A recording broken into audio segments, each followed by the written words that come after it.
François Ruffin, député de la Somme, insoumis, invité de BFM Politique. François Ruffin, juste avant de vous interroger, je rappelle pour ceux qui nous regardent à la maison qu'à la droite de l'écran apparaît un QR code que vous pouvez flasher et nous relayerons tout au long de l'émission les questions que vous posez. François Ruffin, on vient de l'entendre, la France a été frappée une nouvelle fois vendredi par le terrorisme islamiste. Un professeur de lettres est mort, il s'appelait Dominique Bernard, tué par un jeune de 20 ans, né en Russie, fiché S. Près de 3 ans après l'assassinat de Samuel Paty, lui aussi assassiné par un islamiste. On n'a toujours pas retenu les leçons de ce qui s'était passé. D'abord, dire l'horreur, dire le chagrin, dire la colère que je partage, je pense que nous partageons tous ici, avec les amis de Dominique Bernard, avec ses élèves et bien sûr, avant tout avec sa famille. Dire que c'est l'école de la République, c'est-à-dire un pilier de notre République qui est à nouveau frappé. Mais je voudrais dire autre chose aussi. J'ai une amie qui enseigne dans ce lycée Gambetta à Arras. J'ai évidemment échangé avec elle. Et je voudrais dire ce que m'inspire son récit. On a là des gens ordinaires, un prof de sport, un enseignant de lettres, un agent des cantines, qui ne sont pas nés, qui ne sont pas préparés à affronter le danger. Mais quand le danger surgit, que font-ils? Ils l'affrontent. Ils affrontent le danger. Ils s'interposent entre le terroriste et les élèves. Ils sont héroïques. Ils donnent leur vie pour les élèves. Et je veux qu'on dise l'horreur. L'horreur. Mais je veux qu'on dise aussi cette réserve d'humanité qu'il y a chez les gens ordinaires quand surgit des temps troublés. Je veux qu'on dise ces joyaux d'altruisme qui doivent aussi, dans notre esprit, dans notre mémoire, effacer le fanatisme. Et François Ruffin, vous parliez de cette amie enseignante. Beaucoup de professeurs aujourd'hui sont inquiets de reprendre les cours. Qu'est-ce que vous dites pour les rassurer? Est-ce qu'il faut davantage de mesures de sécurité? Est-ce qu'il faut des mots, les encadrer? D'abord, on va venir aux mesures les unes après les autres qui sont proposées par le gouvernement. Dire que, évidemment, je ne viens pas du tout ici dans un esprit de polémique. Mais quel est le but qui est visé par les terroristes, par ces terroristes islamistes? Le but, c'est de diviser. C'est de diviser la société. Leur but, c'est de polariser. Leur but, c'est d'hystériser. Leur but, c'est, comme ils le disent, de faire que se confrontent les croyants et les mécréants, que se confrontent les musulmans et le reste des Français. Ça veut dire que nous, qu'est-ce qu'on doit faire? Je l'ai entendu. On doit faire bloc. On doit faire unité. On doit faire du commun. On doit faire la France ensemble. Et on vous entend et vous aurez toute occasion de répéter ce message-là, mais sur une question très précise de professeurs qui disent on a peur quand on est dans une salle de classe parce qu'on se dit que ça peut nous arriver. Est-ce qu'il faut, par exemple, comme certains le demandent, mettre des portiques à l'entrée des salles de classe? Est-ce qu'il faut davantage d'effectifs pour assurer la sécurité dans les établissements? C'est des questions assez concrètes qui vont se poser dès lundi. Dans l'urgence du moment, compte tenu de la situation nationale et internationale, je ne suis pas dans le secret des ministères pour savoir quel est le degré de menace qui pèse sur le pays et sur les établissements scolaires. Maintenant, l'orientation générale sur ce que je veux comme société pour nous, ce n'est pas des vigiles partout. Donc, je pense que la première chose à faire, c'est d'écouter les enseignants. Mais c'est de les écouter vraiment. Vous savez, dans l'échange que j'avais avec cette amie, elle me disait, quand hier, Gabriel Attal est venu avec les gens du rectorat, on ne voulait pas leur parler. Pourquoi on ne voulait pas leur parler? Parce que pendant des années, ils ont eu le sentiment, et que ce n'est pas un sentiment, ils n'ont pas été entendus. Ils n'ont pas été entendus quand ils ont dit que ces élèves, cette famille, il y avait des propos radicaux qui étaient tenus, quand c'était dit en conseil de classe, quand il y a eu le sentiment que ce n'était pas remonté, quand on n'en tenait pas compte. Il y a eu une sorte de pas de vague. J'ignore et je viens pas ici, je vous le redis, dans un esprit polémique. Bah oui, sauf que vous racontez, pardon François Ruffin, mais vous racontez un témoignage important. Vous dites que cet ami, votre collègue à Arras, souligne le fait qu'il y avait des alertes sur le profil de cet assaillant. C'est dans la presse. Les enseignants avaient remontré que dans la famille Mougatchov, non seulement pour Mohamed, mais aussi pour son grand frère, il y avait des propos qui étaient tenus en classe. Les enseignants d'histoire s'en plaignaient que c'était... Et ça n'a pas été entendu. Mais de façon globale, si on élargit, les enseignants aujourd'hui ne sont pas assez entendus, ils sont trop seuls face à cette menace. C'est l'évidence, mais pas seulement face à ça. Vous voyez, par exemple, une mesure très concrète. C'est pour ça que je vous dis qu'il faut entendre. Hier, le ministre a été pris à partie à la fin par un enseignant qui lui a dit « Mais faites-nous confiance, nous sommes des professionnels, faites-nous confiance ». À un moment, les experts, ce sont aussi les gens qui travaillent là dans les collèges et dans les lycées, on doit les écouter. Sur des choses toutes bêtes, ils craignaient déjà un attentat d'une autre nature, mais ils craignaient qu'une voiture vienne rentrer dans la porte de l'établissement. Et ils demandent depuis des années à ce qu'il y ait des plots en béton qui soient installés devant les portes. Eh ben, il y a des réunions, il y a des discussions, il y a des audiences, il y a tout ça, mais il n'y a toujours pas les plots. Et vous dites quoi? Ça s'est relâché, la surveillance c'est relâché? Non, je ne dis pas la surveillance, je dis qu'il nous faut que les gens qui travaillent là, dans les écoles, soient écoutés par leur hiérarchie. Que pas seulement soient écoutés, mais que ça ait une influence sur leur lieu de travail, leur organisation de travail. Les experts, pas seulement en matière de sécurité, mais les premiers experts, ce sont les gens qui vivent ça. Donc ce que je demande, il va y avoir 2 heures d'écoute collective. Les élèves arriveront à 10 heures. Je pense qu'il faudrait des heures d'écoute collective tous les mois, mais il s'agit que aussi que la hiérarchie écoute, que ça remonte.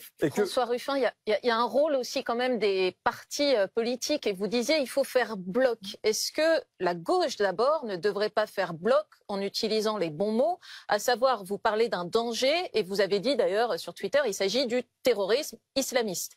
Jean-Luc Mélenchon, par exemple, n'utilise pas ce mot. Est-ce que c'est un problème? Est-ce que c'est une faute? Pourquoi la gauche ne parle pas d'une seule voix en disant les choses? Non, mais terrorisme islamiste. C'est du terrorisme islamiste, je l'ai dit, c'est d'aujourd'hui de l'ordre de l'évidence, mais franchement, pour vous, pour moi, pour les Français, franchement, je vous le dis comme je le pense, il s'agit aujourd'hui d'élever le débat, de se demander qu'est-ce qu'on fait pour s'unir face à ça. Et il y a l'évidence aujourd'hui que la France insoumise, que toute la gauche n'use pas de ce fait-là pour faire de la petite politique. Mais ce que vous demande François Ruffin, c'est juste de dire, vous ciblez clairement l'ennemi. L'ennemi, c'est le terrorisme islamiste. L'idée, c'est pas de faire de la polémique, c'est que parfois certains ont du mal à cibler ceux qui nous frappent sur notre sol. Vous dites clairement, l'ennemi, c'est le terrorisme islamiste. C'est très clair, et qu'il faut cibler ça. Le cibler de manière précise, c'est-à-dire sans opérer de confusion, sans opérer d'amalgame, sans opérer un élargissement à la grande masse des Français de confession musulmane qui, sur notre pays, dans notre pays, veulent exercer leur foi de manière paisible, dans la tranquillité. Oui, mais est-ce que c'est pas un combat que la gauche doit porter davantage, cette lutte aujourd'hui contre le terrorisme? Certains ont l'impression que la gauche est parfoie gênée, embarrassée par cette question trop silencieuse. Et vous m'entendez, il ne me semble pas que je suis silencieux, il me semble que je ne l'ai jamais été. Et je ne pense pas qu'il y ait de difficulté à gauche aujourd'hui à affronter franchement le danger du terrorisme. Il n'y a pas de souci de ce côté-là. Et franchement, je vous le redis, je ne suis pas là pour faire de la petite polémique. Nous non plus.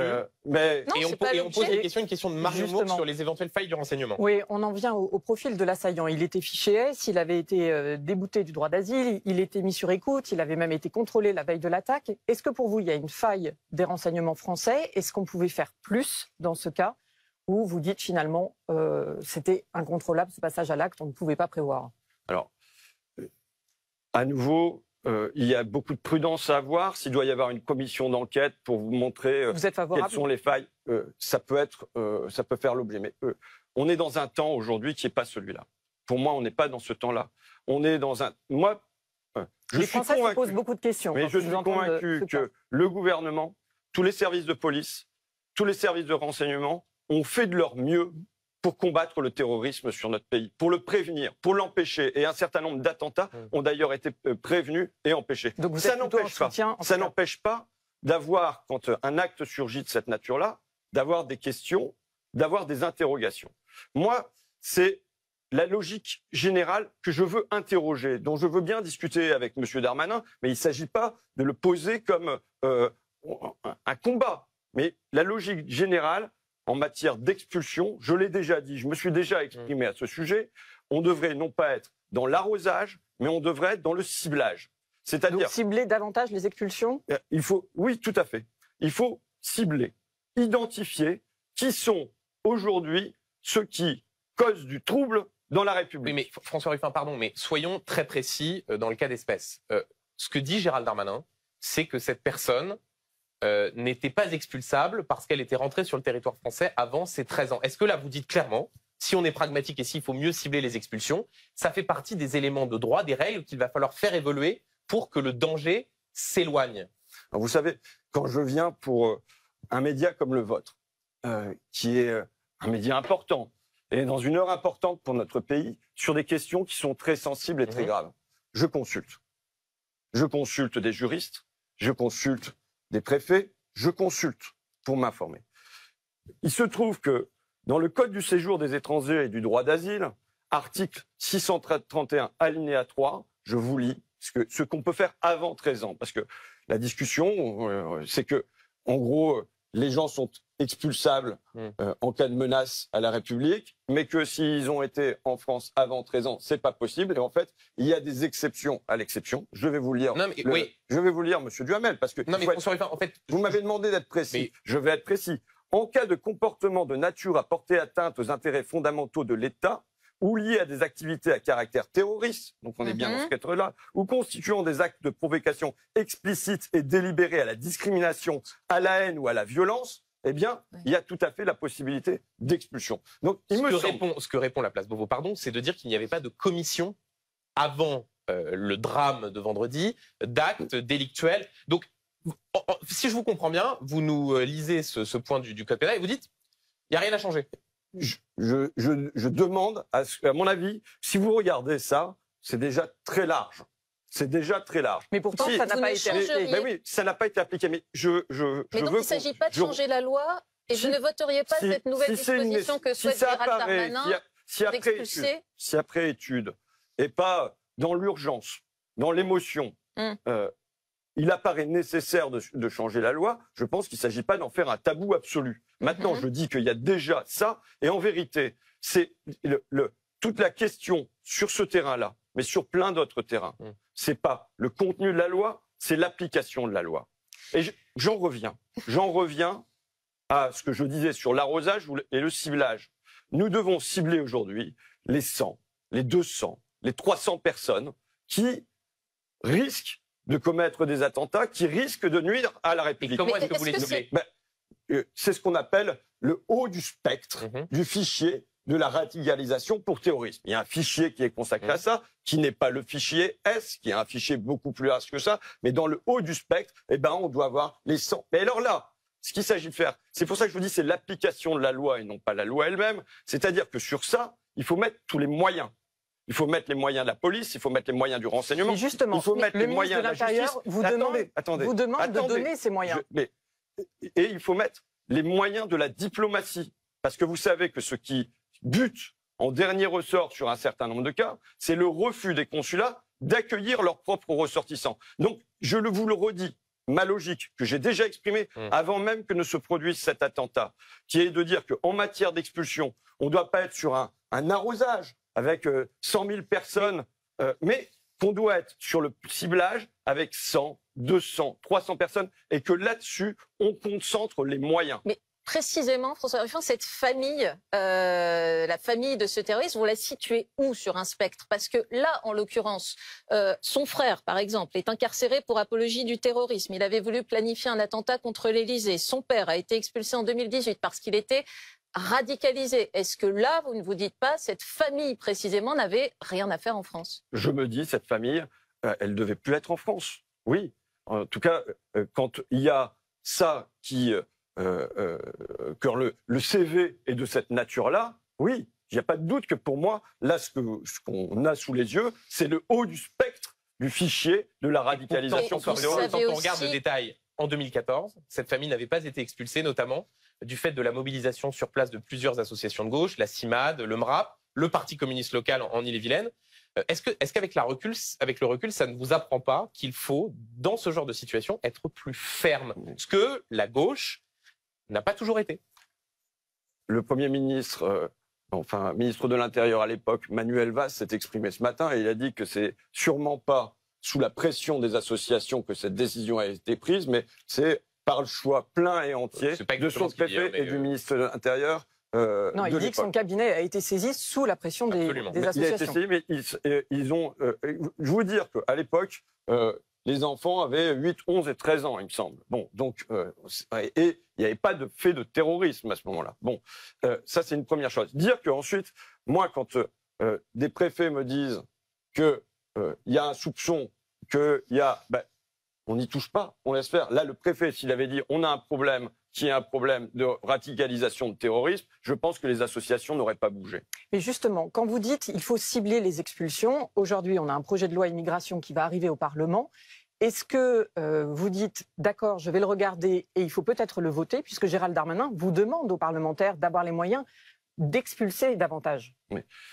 Je vous le redis, si c'est dans une logique de ciblage et non pas d'arrosage général, je regarderai. Mais c'est donc il n'y a pas de refus de voter ce texte. Après, vous savez, là, c'est une loi immigration, c'est pas une loi expulsion des terroristes, d'accord? Donc ça veut dire que je ne veux pas mélanger les deux. Non, mais François Eval, l'idée, c'est de lever des verrous qui empêchent le ministre de l'Intérieur d'expulser ceux qu'il voudrait expulser et qu'il ne peut pas. Hier soir, au 20h de TF1, il disait il y a 4000 personnes. Quand l'État, compte tenu du droit, je ne peux pas expulser. Oui, et je vois là votre titre sur terrorisme islamiste, la gêne de la gauche.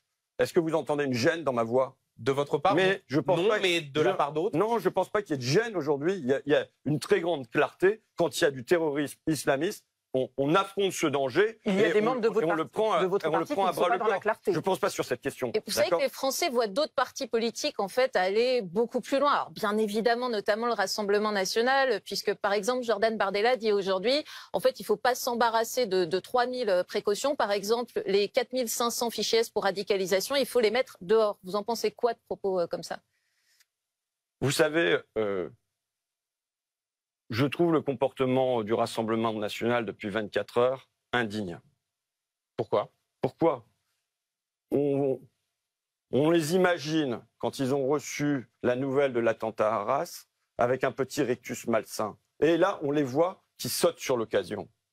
Qui sautent sur l'occasion quand dans la demi-journée... Là, vous leur faites un procès un peu gratuit sur le rictus malsain. Non, c'est pas un procès un peu gratuit. Oui. Mais quand vous voyez que dans la demi-journée, ils demandent la démission du ministre de l'Intérieur, Gérald Darmanin, c'est sauter sur l'occasion, c'est créer... Mais si... Certains nous regardent... Pardon, François Ruffin, et ici on est l'avocat de personne, mais certains nous regardent et se disent il y a eu peut-être des dysfonctionnements. Vous disiez vous-même cette famille n'aurait pas dû être sur le territoire. Est-ce qu'à un moment donné, il n'y a pas une responsabilité politique qui peut s'imposer? Il peut y avoir une responsabilité politique. Est-ce que vous pensez que c'est sous le coup de l'émotion, dans la demi-journée, alors qu'on mobilise nos services de police pour éviter des attentats, qu'il y a une chaîne de commandement qui remonte jusqu'à la place Beauvau, et que c'est à ce moment-là qu'on doit demander la démission. Sur l'expulsion des fichiers S radicalisés. Mais est-ce que c'est à ce moment-là qu'on doit demander la démission du ministre de l'Intérieur? Je vous le redis, que veulent les terroristes?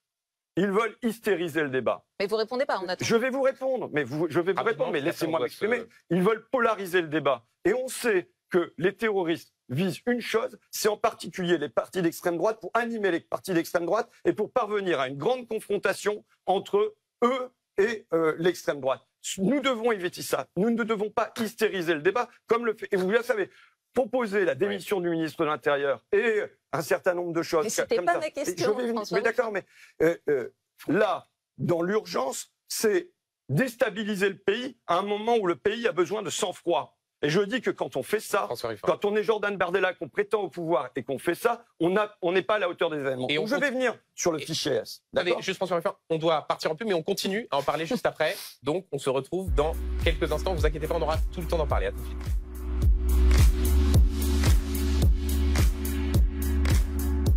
Ce soir, à 21h10, sur RMC Story, faites entrer l'accusé, l'affaire André Bamberski. Et sur RMC Découverte, inédit, de nouvelles aventures attendent nos chercheurs dans Australie, la ruée vers l'or. Bonne soirée.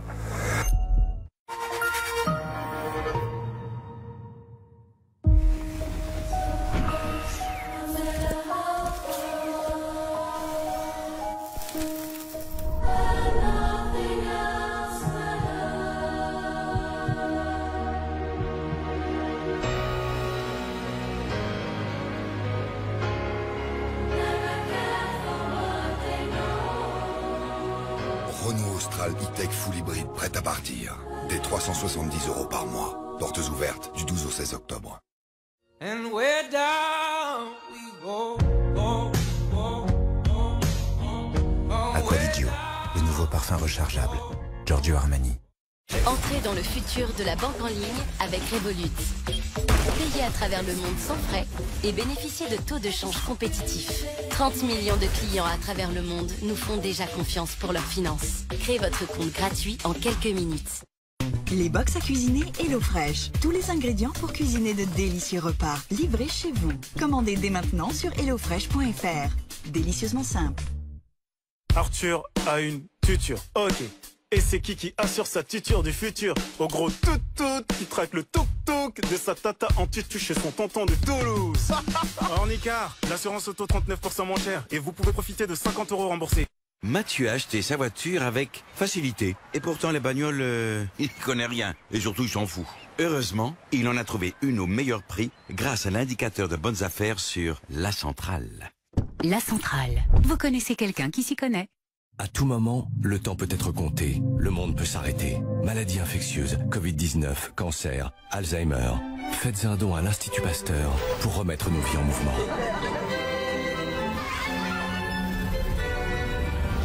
Ensemble, soutenons la recherche. Pour 5 900 €, équipez-vous de panneaux solaires. Installation, matériel, démarche, SAV et garantie. Pour 5 900 €, tout est compris. Découvrez l'offre de notre partenaire Avison. Produisez enfin votre propre énergie et faites des économies. C'est ça, un bon plan Carrefour Énergie. Qu'est-ce qui fait de nous des pros? Moi, je m'arrête jamais. Moi, je suis toujours connecté. Je dois être opérationnel immédiatement. Ouais, moi je suis rapide et réactif. Toujours impliqué, à l'écoute. Et moi, mes patients comptent sur moi. C'est ça, être pro. Quand on est pro, on a besoin de solutions de pro. Découvrez la nouvelle offre SFR Business. Fibre débit garantie, cybersécurité et service client dédié inclus. Rendez-vous en magasin SFR. SFR Business, l'agilité au cœur de votre entreprise. Allez, viens tout à l'heure. Mais c'est éclate les mamans. C'est laquelle la tienne? C'est celle-là, là. Pardon? La Volkswagen, elle est super, elle comprend tout, elle lit les panneaux. Elle se garde toute seule aussi. Bonjour madame. C'est si facile d'être fier d'une Volkswagen. Je connais pas. Pendant les portes ouvertes du 13 au 16 octobre, profitez de 3 mois de loyer offert sur une large sélection de Polo, disponible immédiatement. Volkswagen. Tournez à droite. Et tu fais quoi là? C'était par là? Non. C'est plus par là maintenant. Quand on sait qui est le moins cher, pourquoi aller ailleurs? Rejoignez l'itinéraire. Leclerc est moins cher qu'Auchan, Intermarché ou Aldi par exemple. Comme à Tonnerre, Blagnac ou Trichâteau. Et chez vous, vérifiez qui est le moins cher sur l'appli Mon Leclerc. Leclerc. Aujourd'hui, dans les PME, l'informatique est indispensable. Alors quand ça ne marche pas, heureusement, il y a Xefi. Xefi propose à toutes les entreprises les solutions technologiques habituellement réservées aux grandes entreprises. Informatique, bureautique, cloud, sécurité. Xefi, la proximité informatique.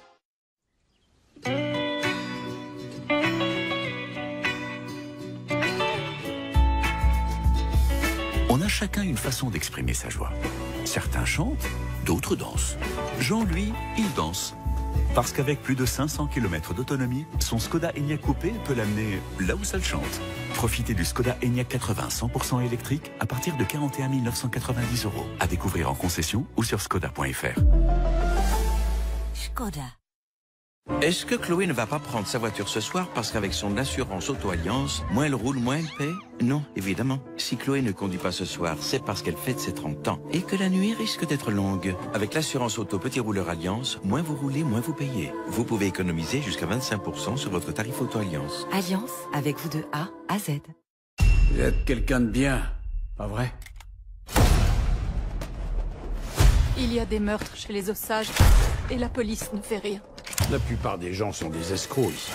Le 18 octobre. Si jamais tu t'embrouilles, fais-le bien. Scorsese. J'ai besoin de toi. DiCaprio. Je suis auprès de toi. De Niro. Surprenez tout au début. Vous êtes quelqu'un de bien, pas vrai? Ouais. Killers of the Flower Moon. Au cinéma le 18 octobre. Comme au rugby, c'est en mettant en commun toutes nos énergies que nous avançons. Une action après l'autre. Chez Total Energy aussi, c'est ensemble que nous progressons pour que la transition énergétique soit une réussite collective.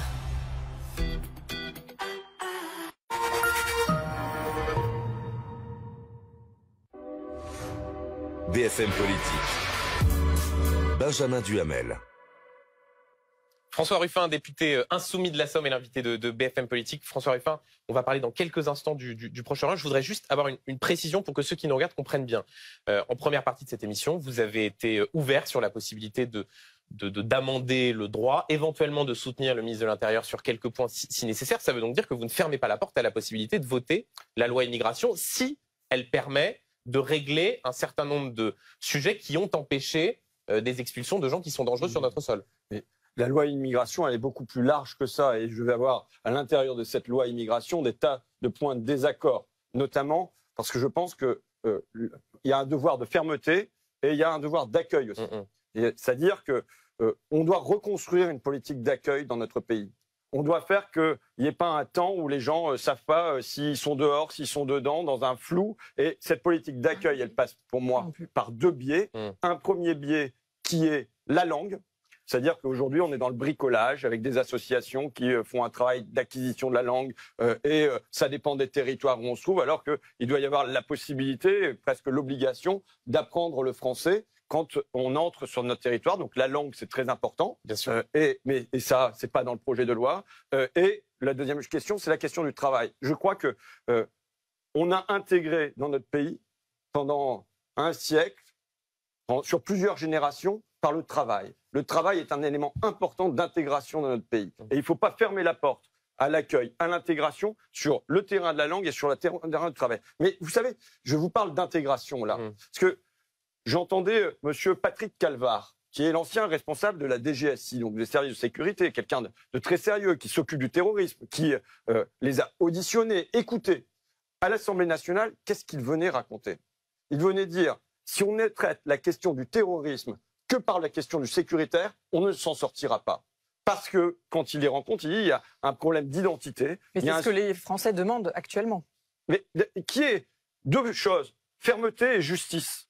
Fermeté et justice. Oui, il y a des mesures à prendre, mais on ne s'en sortira pas s'il n'y a pas une politique de ce que M. Calvar appelait à l'Assemblée nationale d'intégration qui fait qu'il n'y a pas un certain nombre de barrières qui sont posées sur le parcours des gens, des quartiers, par exemple. D'intégration, c'est comment on fait pour construire un sentiment de fierté d'être français, et même de joie d'être français. Et François Ruffin, une question d'un téléspectateur qui va faire la transition concernant la situation au Proche-Orient. Voilà ce que vous demande Franck. Franck vous demande s'il faut interdire, oui ou non, les manifestations pro-Palestine. On sait que Gérald Darmanin a confirmé hier sa volonté de les interdire. Est-ce que c'est la bonne mesure? Je le redis, je ne suis pas dans le secret du ministère, je ne connais pas le degré de gravité de ce qui se passe dans le pays. Maintenant, de mon point de vue, c'est donner un point aux terroristes. Je vous explique pourquoi. Que veulent les terroristes? Ils veulent attenter à nos valeurs. Ils veulent attenter à la démocratie. Ils veulent... Et le droit de manifester, c'est un droit. Vous avez lu les slogans qu'il y avait jeudi, place de la République. Sionistes, vous êtes des terroristes. Israël, assassin, dans ces manifestations. Est-ce que il faut autoriser ces manifestations quand on voit ce type de slogan? Eh bien, ces expressions-là à l'intérieur des manifestations, si on estime qu'elles relèvent d'atteinte au droit, elles doivent être poursuivies. Mais je dis c'est pas si on estime, vous êtes capable de le constater là, non? En tout cas, quand on entend des propos cités. En général, nous devons être pour le maintien de nos libertés publiques. Nous devons défendre aussi notre liberté publique parce que finalement, c'est ce à quoi les terroristes veulent nous demander de renoncer. Nous ne devons pas renoncer à la démocratie, nous ne devons pas renoncer au droit de manifester. C'est-à-dire, vous dites, mais moi, quitte à ce qu'il y ait des dérapages et on poursuit dans un second temps. Mais moi, ce que je souhaiterais aujourd'hui, vous savez, je me suis exprimé en ce sens cette semaine. Et c'est ce que je voudrais passer comme message central. Je ne suis pas pour une demi-cécité. Je ne suis pas pour une hémiplégie de l'humanité. Est-ce que j'ai entendu mon collègue Alexis Corbière qui souhaitait qu'il y ait un grand rassemblement pour la paix, qu'il y ait un grand rassemblement maintenant aussi pour la paix civile dans notre pays. Et oui, mais là, ce type de rassemblement, pardon François Ruffin, mais on voit des slogans qui sont à minima antisionistes. Rappelons qu'on est dans un pays où en 2014 certains défilaient au cri de mort aux Juifs. Est-ce que c'est responsable de dire qu'il faudrait les autoriser? elles ont lieu. Je vous le dis, c'est pas par l'interdit qu'on s'en sortira. Il doit y avoir la possibilité de poser ces questions dans l'espace public. Vous savez, en mettant le couvercle sur la cocotte, c'est pas comme ça qu'on arrange les choses. Question de Marion Mourgue sur la situation précisément au Proche-Orient. Oui, puisque l'offensive terrestre à Gaza semble imminente, vous avez condamné sur Twitter une vengeance aveugle sur des civils, sur des innocents. Les autorités israéliennes expliquent que c'est aussi une riposte à ce qui s'est passé le 7 octobre. Pour vous, ça ne vous convainc pas? Vous jugez qu'Israël n'est pas dans son droit? Vous savez, c'était déjà Gaza, une prison à ciel ouvert. Là, c'est devenu un enfer sur terre. Et ce qu'on craint, c'est qu'avec la guerre, ça devienne un cimetière. Ça veut dire quoi? Ça veut dire que vous avez déjà plus de 2000 morts, dont 824 enfants. Vous avez des milliers de blessés. Vous avez 2 millions d'habitants à qui on demande de fuir dans un sens et dans un autre, presque nassés comme des souris. Vous avez des déplacés de force. Vous avez l'eau, l'électricité potentiellement coupées. Vous avez une interdiction d'accorder de l'aide humanitaire. L'ONU a dit à quel point on se trouvait là dans une situation dévastatrice sur le plan humanitaire. C'est-à-dire que vous dites que la riposte d'Israël, est-ce qu'elle est quand même légitime? Est-ce qu'ils vont trop loin? Ou est-ce que vous diriez même, si je vais au bout de votre raisonnement, qu'ils commettent des crimes de guerre?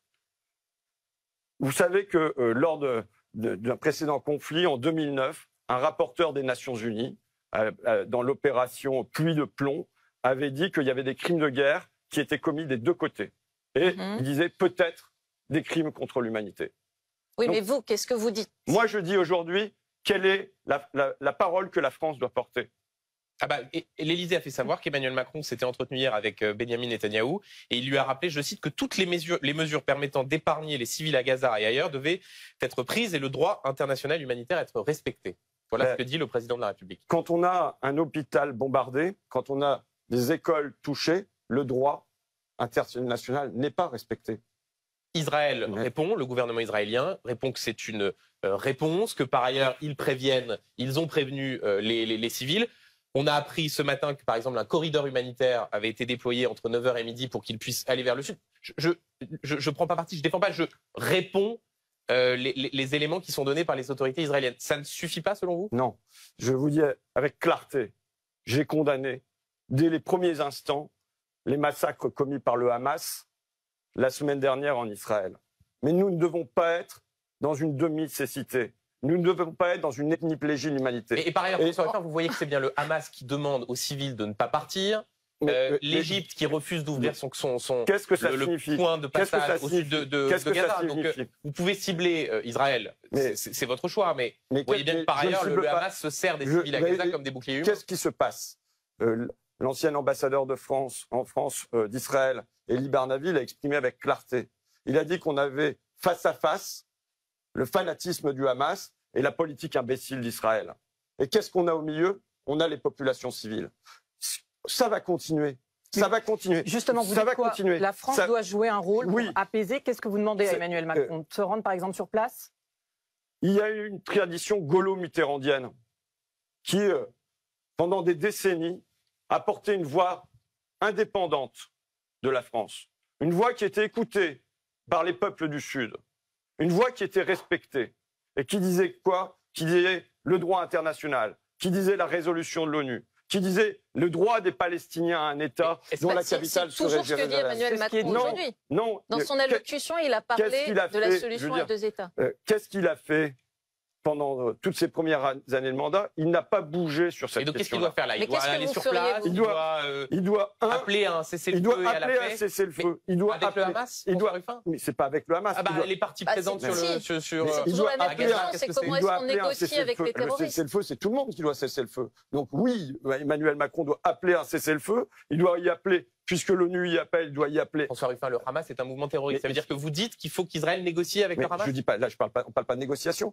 Si on appelle un cessez-le-feu et à la paix. On parle d'un cessez-le-feu, d'accord? Ça veut dire qu'on arrête de tirer. Mais certains vont vous dire que c'est très naïf, en fait, comme position. Très bien. Mais vous savez, cette voix de la France, avec sa naïveté, quand elle parle, elle est entendue, elle est respectée. Aujourd'hui, la France choisit le silence. La France choisit l'absence. La France choisit d'être muette. Non, Emmanuel Macron s'est exprimé, il passe des coups de fil à ses homologues, il intervient. Il a dit d'abord son soutien sans faille à Israël. Mais c'est-à-dire qu'en attendant, dans les médias, on a condamné cette attaque. François Ruffin, mais est-ce qu'Israël a le droit à la riposte aujourd'hui ou pas? Vous avez déjà 2000 morts en Palestine. Vous avez déjà 824 enfants. Et donc pour vous, il devrait rester les bras croisés face au Hamas. Les bras croisés. C'est pas les bras croisés. Non, mais je comprends pas bien votre position. Qu'est-ce qu'ils doivent faire face au Hamas? C'est que doit faire la France, ma question. La France, oui, elle doit porter une voix indépendante qui dise quoi? Qui dit qu'il n'y a pas de solution militaire. Qu'est-ce que ça va être? Quel est le but? C'est une position de principe. Non, c'est pas une position de principe. Quel est le but aujourd'hui d'Israël? Je veux connaître les buts de guerre d'Israël. Est-ce que le but de guerre d'Israël, c'est d'éliminer, de tuer ceux qui ont participé à l'opération terroriste de la semaine dernière? Est-ce que le but d'Israël, c'est d'éliminer tous les militants et sympathisants du Hamas? Est-ce que le but d'Israël, c'est d'évacuer les 2 millions d'habitants de Gaza? Quel est le but poursuivi aujourd'hui par Israël? On vous entend, François Ruffin, et on va continuer de vous poser cette question. Juste quelque chose qui m'interpelle dans ce que vous dites. Est-ce que, au fond, vous faites partie de ceux, notamment au sein de la France Insoumise, qui semblent renvoyer dos à dos, d'un côté, les attentats terroristes du 7 octobre et la riposte d'Israël, en considérant qu'au fond, c'est crime de guerre versus crime de guerre. Est-ce que vous renvoyez dos à dos les deux parties? Le rapporteur des Nations Unies en 2009 a dit qu'il y avait des crimes de guerre des deux côtés. Maintenant, je vais vous dire. Donc c'est aussi ce que vous pensez. On va arriver à une situation terrible. Eh bien, tout doit être fait pour éviter. Est-ce que vous pouvez répondre à ma question? Pardon. Mais il va y avoir. Est-ce que c'est, selon vous, crime de guerre contre crime de guerre, comme ce que certains disent? Ce ne sont pas des crimes de la même nature, mais on va arriver à des crimes de guerre des deux côtés. Oui. Et vous savez ce que je dis là, ce que je raconte là, sur la responsabilité du gouvernement israélien. Les Israéliens le disent eux-mêmes. C'est un mot fort que vous employez, c'est-à-dire que vous dites que le gouvernement israélien est responsable, je reprends votre mot, de ce qui lui arrive? Lisez la presse israélienne, mais même lisez la presse française où s'expriment des responsables israéliens. Ils disent très bien qu'il faut condamner les crimes commis par le Hamas. C'est une évidence. Mais il y a été un terreau quand on a construit une prison à ciel ouvert, quand on a refusé de discuter avec l'autorité palestinienne, quand on a aidé le Hamas. Il y a une responsabilité dans le monstre dont on accouche. Beaucoup vont vous répondre que rien ne justifie jamais le terrorisme. Mais je ne le justifie pas, d'accord? Je ne le justifie pas. En revanche, je cherche à ce qu'il n'advienne plus, que ça n'advienne plus, qu'on sorte de cette situation d'horreur, qu'il y ait un tiers qui s'interpose entre deux folies.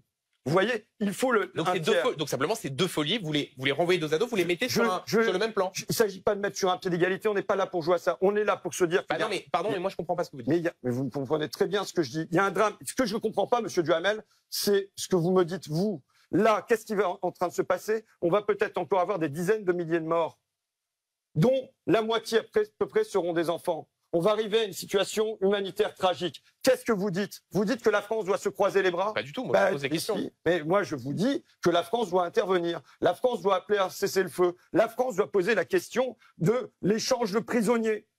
La France doit... l'échange de prisonniers contre les otages. Mais oui, on doit tout faire pour que les otages ne soient pas exécutés. Et donc il doit y avoir... négocier par exemple avec le Qatar qui pourrait servir d'intermédiaire? Je ne suis pas dans le secret de la diplomatie française et tout ce que je pourrais faire nuirait à cette diplomatie, tout ce que je pourrais dire. Donc il ne s'agit pas de faire ça. Maintenant, je vous redis, que dit l'ancien chef du Mossad, des services secrets israéliens? Il disait avant le crime commis la semaine dernière par le Hamas qu'Israël impose un régime d'apartheid aux Palestiniens à la hauteur de l'ancienne Afrique du Sud. C'est le chef du service de Hamas qui dit ça. Il disait qu'il y avait une occupation permanente menée par Israël qui menace son existence. Pourquoi il dit ça? Pourquoi l'ancien patron de Shin Bet, donc du service de renseignement, dit que la politique menée était mauvaise, qu'on a donné du pouvoir au Hamas? Pourquoi il dit ça? Et il faut comprendre ça. Il faut comprendre ça parce qu'il va y avoir plusieurs temps. C'est un débat qui viendra peut-être dans un second temps, précisément en France. Mais dans un premier temps, parlons aussi de la France insoumise de façon plus générale, parce que vous avez fait une tribune forte dans Le Monde où vous avez dit que la parole de votre parti politique n'avait pas été à la hauteur. Il y a eu tout un débat sur l'utilisation du mot terrorisme concernant le Hamas. Pour vous, ce sont des terroristes. Pour Jean-Luc Mélenchon, il n'a pas utilisé le mot terrorisme. Est-ce que votre parti a commis une faute sur ce dossier? Aujourd'hui, la parole que je ne trouve pas à la hauteur, c'est la parole de la France. Donc, François Ruffin, vous avez dit l'inverse dans la tribune du Monde. Vous avez dit notre parole en tant que parti n'a pas été à la hauteur. Ne m'interrompez pas tout le temps si vous voulez que je puisse m'exprimer. Parce que vous vous dédisez de ce que vous avez écrit. Je ne me dédie pas du tout. Je considère que notre parole n'a pas été à la hauteur, qu'il faut poser des mots vrais, que les gens comprennent. Quand il y a des actes terroristes, il faut dire que ce sont des actes terroristes. Et comment vous expliquez que Jean-Luc Mélenchon, Mathilde Panot, Manuel Bompard... Non mais attendez, François Ruffin, souffrez, on a parlé de sujets qui sont extrêmement sérieux. Je vous pose juste une question, comment est-ce que vous expliquez que les cadres de la France Insoumise autour de Jean-Luc Mélenchon n'aient pas souhaité qualifier le Hamas de mouvement terroriste? Je vous dis que je ne viens pas pour ça, très clairement. J'ai dit dans Le Monde ce que j'en pensais. Je l'ai dit avec clarté, si vous voulez me citer en large et en travers, parce que je ne renonce pas à un mot de ça. Mais en revanche, on est dans un autre temps maintenant, monsieur Duhamel. Mais non, on est dans un autre temps. François Ruffin, vous avez dit en première partie... Je l'ai dit avec clarté. Je ne vais pas passer mon temps à ça. Vous savez, on n'est pas là... je l'ai dit sur le gouvernement dans la première partie, je le dis là sur la France Insoumise, on n'est pas là pour jouer dans le bac à sable. Vous avez dit aussi on n'est pas là pour hystériser le débat. Vous avez dit on n'est pas là pour hystériser le débat. C'est précisément ce qu'une partie de la classe politique et ce qu'une partie des Français reprochent à la France Insoumise, d'avoir hystérisé le débat sur cette question très grave de l'attentat. Qu'est-ce que vous dites aujourd'hui? Finalement, la gauche, notre parti, n'arrive pas à nommer les choses? Mais je l'ai dit. C'est clair, j'ai parlé avec clarté. J'ai condamné dès la première minute les attentats du Hamas. Mais est-ce que vous êtes gêné par le reste de votre parti qui n'arrive pas à le faire? Je vous le redis, ça m'a gêné. Maintenant, ce qui me gêne, c'est la voix de la France. C'est qu'on n'entende pas la voix de la France. Pourquoi? Parce que je l'ai dit, dans la société israélienne, il faut trouver des alliés. Il faut trouver des alliés pour porter un chemin de paix. D'accord? Et ces alliés... Il y a évidemment un certain nombre de pays du Sud et on gagnerait en prestige, on gagnerait en fierté à porter avec clarté une parole de paix. On vous entend, mais pardon, il y a juste quelque chose... La voix de la France ne vous intéresse pas. Non, mais pas du tout, François Ruffin. Les politiques dans la gauche et dans la France. Attendez, François Ruffin, pardon, on a passé du temps sur des sujets de fond, sur des sujets diplomatiques, on vous a interrogé sur le Qatar, sur le sort des otages, pardon, sur le Hamas. Là, on vous pose une question précise. Vous avez posé un acte politique. Et vous avez certains qui, au sein même de votre famille politique, vous reprochent, par exemple, j'ai ce que dit Danielle Obono, elle dit « Quand on est de gauche, on ne sacrifie pas ses principes par opportunisme pour avoir l'air présidentiable ». Vous avez également des partenaires de la NUPES, socialistes, communistes, écologistes, Fabien Roussel, qui dit « C'est une rupture fondamentale ». Comment est-ce que vous vous positionnez par rapport à certains de vos partenaires qui disent « Là, Jean-Luc Mélenchon, il a franchi la ligne rouge, il faut poser un acte politique supplémentaire ». Vous savez, je viens pour appeler à un cessez-le-feu entre Israël et la Palestine. Je viens pour appeler à une concorde civile dans notre pays. Je viens pour appeler aussi à une trêve dans les querelles à gauche. Voilà, c'est très clair. Ce ne sont pas des querelles, c'est bien le problème, c'est que c'est un point fondamental. Ça a choqué vos partenaires, ça a choqué beaucoup de Français. Je l'ai dit, je Par exemple, vous pourriez dire ce matin, Jean-Luc Mélenchon doit clarifier sa position. Non, mais ce que je dis et ça en serait fini des querelles. Ce que je dis aujourd'hui, c'est que la France, on n'est pas là pour se jouer sur qu'est-ce qui se passe à la France Insoumise, que je viens de répondre à Danielle Obono. Mais c'est pas un jeu, c'est là que vous avez une analyse étrange. Mais ça empêche la clarté de la parole française aussi. Mais non, là, c'est pas ça du tout qui empêche la clarté. Bien sûr, c'est pas ça du tout. Bien sûr, la classe politique aujourd'hui est divisée sur ce point. Mais il n'y a pas de division sur ce point aujourd'hui. Il n'y a pas de division aujourd'hui. La question, c'est qu'est-ce que doit dire la France à l'échelle internationale? C'est à ça que je viens répondre. C'est ça qui doit être posé. C'est dans quelle mesure on parvient à avoir une parole indépendante sur le plan international et pas être aligné sur les États-Unis qui sont alignés sur les plus extrémistes en Israël. Et donc, il s'agit de se libérer de ça. Je dis qu'il s'agit de se libérer de ça pour construire la paix à l'extérieur, pour être entendu des pays du Sud, pour être un pont entre l'Ouest et le reste du monde à l'international. Mais je dis aussi que quand on parle de cette conflit, ce n'est pas que des affaires étrangères. C'est aussi une affaire intérieure Justement, d'où nos questions. C'est une affaire intérieure. Et donc, on doit se demander là-dessus quelle est la parole de la France qui fait que tous les Français se sentent représentés. Et c'est ça l'enjeu aujourd'hui. L'enjeu aujourd'hui, il est de se demander à chaque instant comment on doit faire pour éviter des morts. Éviter des morts, éviter des morts. Une dernière question, François Ruffin, avant de passer aux questions des téléspectateurs. Ce que révèle aussi cette polémique avec Jean-Luc Mélenchon, c'est la question du rapport à gauche dans la lutte contre l'antisémitisme. Quand des députés insoumises reçoivent Jérémy Corbyn, l'ancien leader travailliste à Paris, accusé d'antisémitisme. Quand Jean-Luc Mélenchon qualifie le patron du CRIF d'extrême droite. Est-ce qu'à un moment donné, il n'y a pas un problème avec l'antisémitisme à gauche ou à la France insoumise? Non, il n'y a aucun problème avec l'antisémitisme. J'ai des désaccords, mais... Avec des actes en forte augmentation depuis samedi dernier, 189. Oui, il y a un problème. Il faut que tous les Français de confession juive se sentent protégés dans notre pays, qu'ils sentent qu'ils puissent exercer librement leur religion, qu'ils ne soient insultés nulle part. Ça, oui, il le faut. Mais en revanche, dire aujourd'hui que ça serait la France insoumise qui serait porteur d'un antisémitisme, ça me paraît... Vous diriez aussi que le patron du CRIF est d'extrême droite? Je dis que... Comme Jean-Luc Mélenchon. En tout cas, qu'on ne gagne pas à s'aligner sur la position des plus extrémistes. C'est pas ma question. Mais oui, vous ne diriez pas je dis que le CRIF est un interlocuteur, maintenant qui ne représente pas... On vous sent quand même un peu gêné là-dessus. Qui ne représente pas les Français de confession juive dans leur diversité et dans leur diversité de convictions. Question des téléspectateurs. François Ruffin, la première, elle est signée Yann. Monsieur Ruffin, que faites-vous encore à la France insoumise? Cordialement. Cordialement. Écoutez, je sais tout ce que nous avons à accomplir ensemble, toute la gauche. On a des défis à affronter pour notre pays. Il y a le défi de la sécurité, il y a le défi de la transformation écologique, il y a le défi de la justice sociale. Et ça se fera pas en coupant la gauche en rondelles. Jean-Luc Mélenchon n'est pas un problème, un obstacle à cette union de la gauche? Je vous le redis, monsieur Duhamel. Peut-être que c'est vous ce qui vous intéresse tous les jours, d'accord?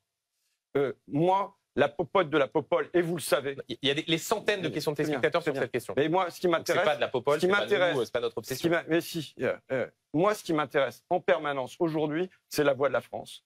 Que la voix de la France retrouve son indépendance et qu'elle soit entendue et qu'elle pèse dans le débat international pour pouvoir reconstruire une solution de paix. Voilà ce qui devrait être notre obsession. Est-ce que vous vous sentiriez prêt, à titre personnel, François Ruffin, à mener ce type de négociation un jour au niveau international, à faire parler la voix de la France, bref, à exercer les plus hautes responsabilités quand on voit la complexité aujourd'hui du monde, des problèmes, des affaires étrangères internationales?